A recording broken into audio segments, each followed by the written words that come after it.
Empecemos por mirar cómo ha sido la evolución de las formas de gestión del agua. Y tal vez hay que decir que empezamos con la gestión con base en la oferta, que es lo tradicional, ¿no es cierto?, que viene pues desde la época del Imperio Romano, si se quiere, con sus acueductos, que construidos pues con cada vez más lejos, cada vez que era más necesario traer agua, y recorriendo a través de canales y de obras de ingeniería civil, pues una cantidad de espacios cada vez mayores, cosa que también ha pasado aquí en Bogotá. La aproximación a la gestión con base en la oferta es una aproximación de tipo lineal y de tipo reactivo. Se necesita más agua, vamos más lejos y la traemos. El énfasis, fundamentalmente técnico. Pero, en la medida en que el tiempo pasó, se vio que era necesario regular la demanda por el agua. Y entonces viene la gestión con base en la demanda, que es intervenir ya sobre las formas de uso del agua y tener en cuenta elementos de tipo económico como factores de regulación de la cantidad de agua que se demanda. Y eso tiene una característica que sigue siendo lineal, pero se vuelve proactiva, se vuelve anticipatoria, se vuelve mirando hacia el futuro, ¿no es cierto?, cuáles son las necesidades del futuro, y el énfasis deja de ser exclusivamente técnico y se vuelve también un problema económico. Y luego entonces, más adelante, entramos a lo que ya se mencionaba aquí de la gestión integrada del recurso hídrico, y aquí entonces tenemos ya una nueva característica de la aproximación, se vuelve integral, integrando los usos, se vuelve sistémica y se vuelve proactiva. Es decir, ya no estamos en una aproximación de tipo lineal, estamos entrando en el terreno de la complejidad. Y eso es una cuestión sumamente importante porque le cambia el carácter a la gestión del agua.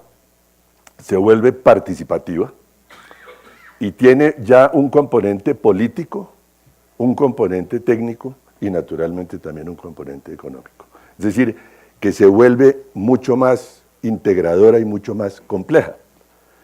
Y lo que está pasando en el mundo es que también se ha visto que ese concepto de la gestión integrada del agua no es suficiente, ¿no es cierto? Y hoy en día de lo que se está hablando es de la gestión del agua para la sostenibilidad del territorio, para generar territorios sostenibles.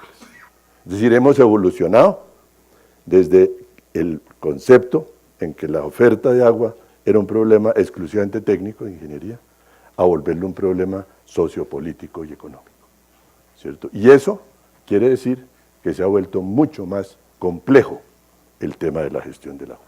Tenemos mucha agua, ya se dijo aquí, pero no entendemos bien esa riqueza. Hemos visto el agua en Colombia más como un problema, como una fuente de desastres, de inundaciones, de pérdidas de vida, que como una riqueza. Probablemente por tener tanta agua no la cuidamos. Probablemente no hemos sido capaces de convertirla en un factor de desarrollo y de bienestar en otros países que tienen también una riqueza importante de agua. El desarrollo se ha centrado en el agua. Uno puede mencionar, por ejemplo, con toda claridad el caso de Holanda, ¿cierto? Es un buen ejemplo de eso. Pero esa riqueza hídrica está amenazada. Y esas amenazas provienen fundamentalmente del cambio climático, de los fenómenos del niño y de la niña, que está también de alguna forma relacionado con el cambio climático, y de las actividades socioeconómicas insostenibles.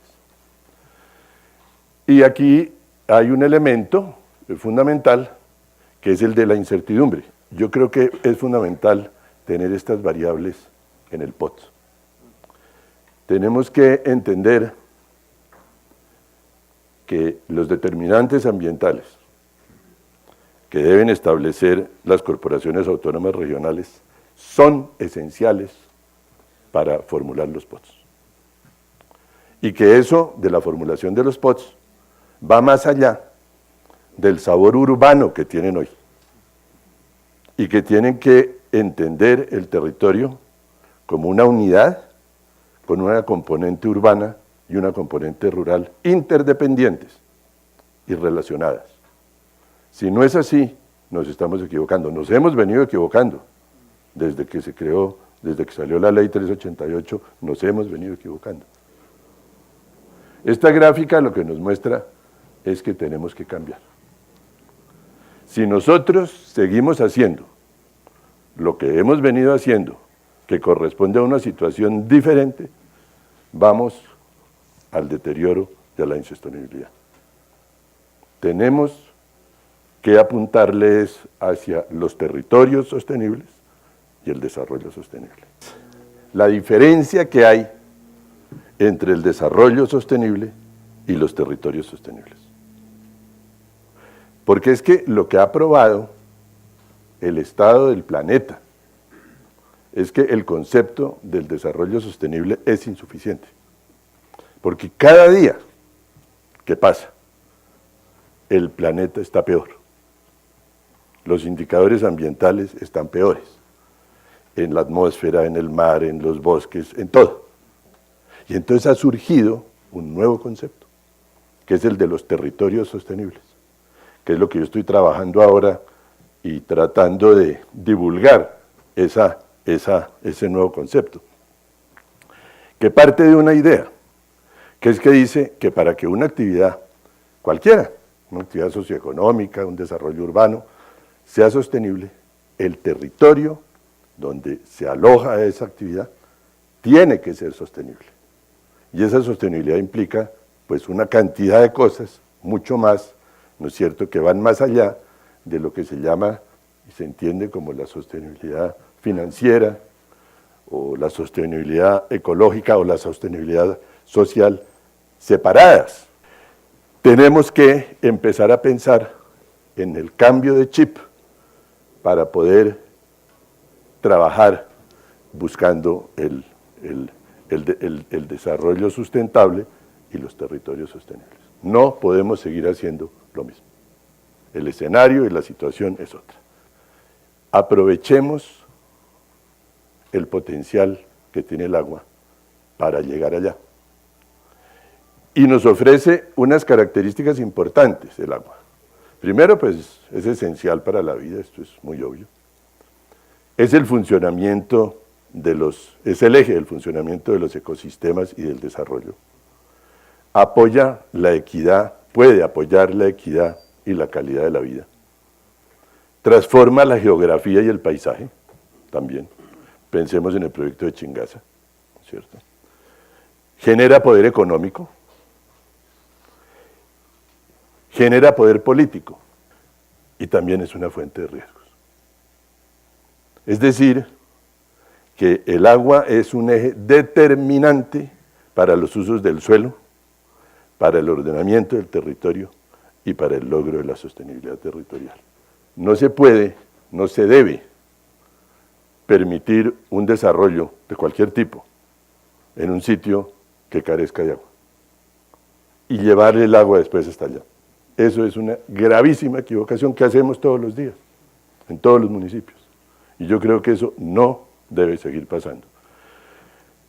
Todo esto corresponde, y eso no lo dije al principio porque se me olvidó, corresponde a un trabajo que hicimos hace unos años con la empresa Acueducto, en que a mí me pidió la empresa que estudiara un poco la relación entre el ordenamiento del territorio, la sostenibilidad y la gestión del agua. ¿Qué es lo que pasa en el río Bogotá? Y entonces hay dos conceptos que me parece que son esenciales. El primero es que las características del río, tanto en calidad como en cantidad, es el resultado de lo que pasa en la cuenca. Y eso hace que cuidarlo y mejorarlo sea una responsabilidad de todos. Aquí no se puede no participar en la gestión de un bien del que todos dependemos. Esto no es un mapa exacto, Esto es un esquema, ¿no es cierto? Yo lo llamé un fluviograma.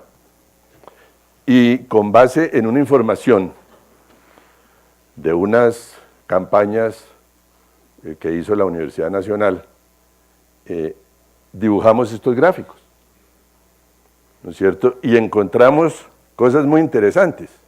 Bueno, primero dividimos el río en las tres cuencas, ¿cierto? En la alta, la media y la baja. Y vimos qué era lo que pasaba a lo largo del caudal, del cauce del río, con los parámetros de calidad más importantes. El principal afluente del río Bogotá es el salitre, que trae por donde sale el agua que viene de Chingaza. Es decir, y aquí viene un concepto muy interesante, la cuenca del río Bogotá ya no es lo que nosotros llamamos tradicionalmente la cuenca. Hay que incorporar a la cuenca el sistema hídrico construido. El problema más grave que tiene el río Bogotá es Bogotá. Se habla que hay otras ciudades del mundo y otras regiones del mundo donde los ríos se han limpiado. En París, en Londres, etc. Son ríos mucho más grandes. El río Bogotá, para 9 millones de personas, eso nunca lo vamos a poder limpiar bien. Nunca. Yo tengo esa convicción, yo creo que hay que ser realistas, ¿no es cierto? Se habla que es que vamos a poner una planta de tratamiento. Bueno, una planta de tratamiento, ¿de qué nivel? ¿No? ¿Es una aspirina o es una inyección más fuerte contra el dolor de cabeza o qué es? ¿No es cierto? Porque es que hablar de que con una planta de tratamiento sin decir qué es lo que va a hacer la planta y a qué nivel va a llegar se resuelve el problema del río, pues es una tontería realmente, ¿no es cierto?